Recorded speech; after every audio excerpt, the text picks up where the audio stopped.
असंही होतं की बऱ्याच वेळा ज्या व्यक्ती समोर असतात, ज्यांच्यावरती तुम्ही प्रेम करता, तुम्ही एकदम वेगळं वागायला लागतात. तुम्ही like you just start acting like a kid or something. So हां. व्हाय डज दिस हॅपन? वेल आपल्याला जर कुठली तरी व्यक्ती आवडली, तर आपण पण तिला आवडू म्हणून आपण हे सगळे प्रयत्न करत असतो. हो इजंट ना. इट? मग जर आपल्यातलं माहितीये की आपल्यातला सगळ्यात छान भाग हा आपण जेव्हा लहान होतो, तो भाग आपल्यालाच आवडत असतो तो आपला. मग आपण we again become kiddish. We again become that. So it's actually behavioural pattern की तुम्ही समोरच्याची बॉडी लँग्वेज ओळखता आणि तुम्ही स्वतःची तशी करायला जाता. किंवा बरेचदा असं होतं की त्या प्रेमात तुम्ही मिमिक करता. ती व्यक्ती कशी उठतीये, बसतीये, कशी बोलतीये, लोकांवर तिचा काय प्रभाव पडतोय, तसे तुम्ही आपोआप होत जाता. आणि म्हणून तुमचे मित्र किंवा मैत्रिणी तुम्हाला म्हणू शकतात की अरे तू बदललायस हं? किंवा तू बदलली आहेस हं? आधीसारखे नाही. Because now you started mimicking the other person. Luckily for you जर चांगला असेल, समोरची व्यक्ती चांगली असेल, तर तुमच्यात चांगले बदल घडतात. पण जर समोरची व्यक्ती नार्सिसिस्टिक किंवा नॉट अ गुड पर्सन असेल ॲक्च्युली, पण दिसायला छान असेल, तर तुमच्यात निगेटिव्ह बदल घडतात. आणि तेही तुमचे जवळची मंडळी तुम्हाला पॉइंट आउट करून देतात. पण तेव्हा जर ब्लाइंड फोल्डेड लव्ह असेल, यु नो की लव्ह इज ब्लाइंड, तर तुम्ही ते ऐकत नाही आणि तिकडे निराशा येते नंतर. पण ते जर ऐकले, सायन्स घेतले, तर मात्र you are saved and you don't fall into the trap of going blindfolded in love. म्हणजे प्रेम असावं तर दृष्ट असावं, अंधळ नसावं. You should be able to see Yes, clearly. correct. So coming on the same topic, toxic relationship. Toxic relationship मधून बाहेर पडणं, why is it that much tough? Toxic रिलेशनशिपमध्ये होतं असं की एक पॅटर्न बिल्डिंग चालू होतं. ओके, सो एक पायरी गेलो की दुसरी पायरी, तिसरी पायरी. So you are getting into a pattern of climbing without realising की मागची पायरी परत येण्यासाठी आहे. यू फॉरगेट की मागची पायरी आहे तुम्हाला to step back. There is a pattern. जिथे टॉक्सिसिटी येते तिथे 100% जर कोणी टॉक्सिक असेल ना, the relationship is actually good. कारण ॲटलीस्ट तुम्हाला माहिती असतं that you are in a toxic relationship आणि the toxicity will go on building. The real toxicity is where there is intermittent toxic.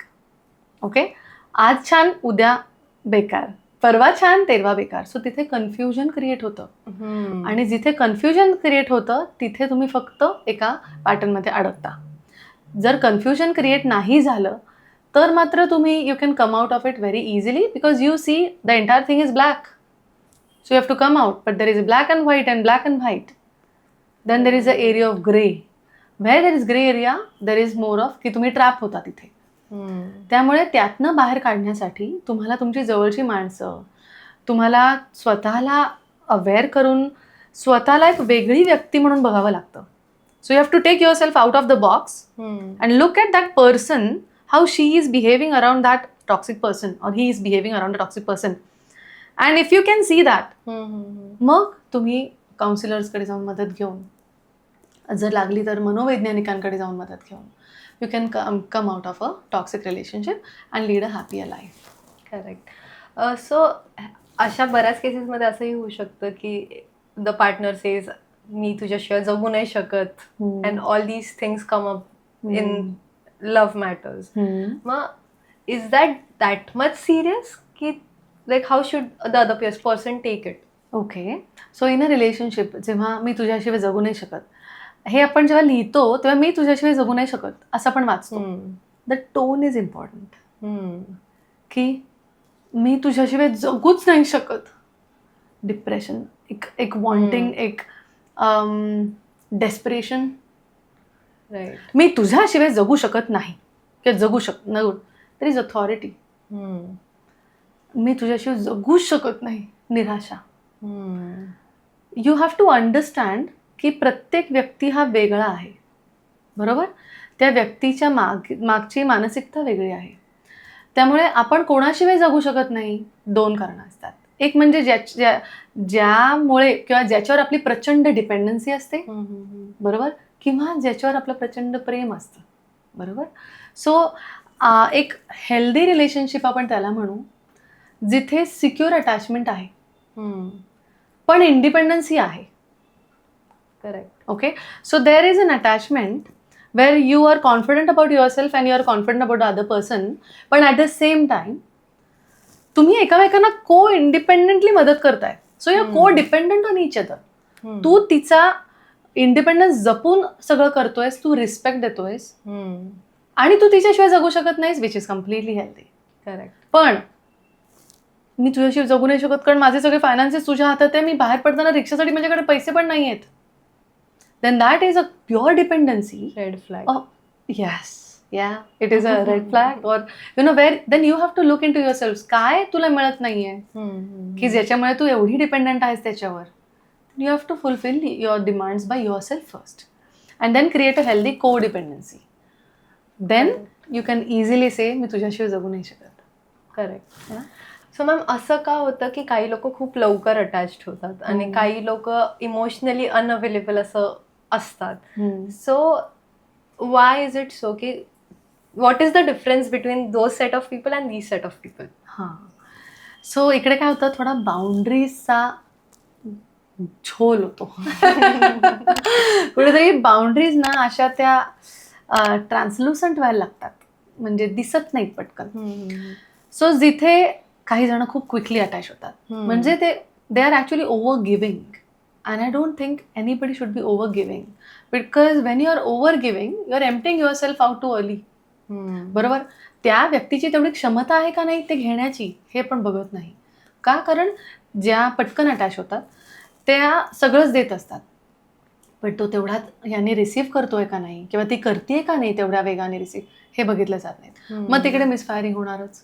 At the same time कोणीतरी एक avoid करत असतं किंवा जे अटॅच होत नाहीत, right, they might be taking their own time or they might be involve, ते कशा तरी वेगळ्या गोष्टीत इन्व्हॉल्व असतात, त्यामुळे इथे वेळ मिळत नसतो. म्हणून दॅट माइट फील ॲज की मी अवॉइड करतेय किंवा करतोय किंवा मी पटकन अटॅच होत नाही.